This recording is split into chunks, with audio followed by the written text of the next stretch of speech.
তোমার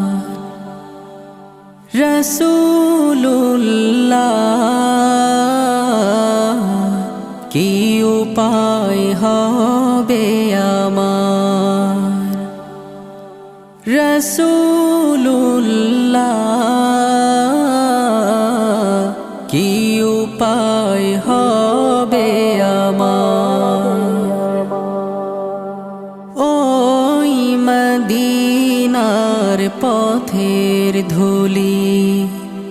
মাখতাম আমি পেলে সুরমা বলি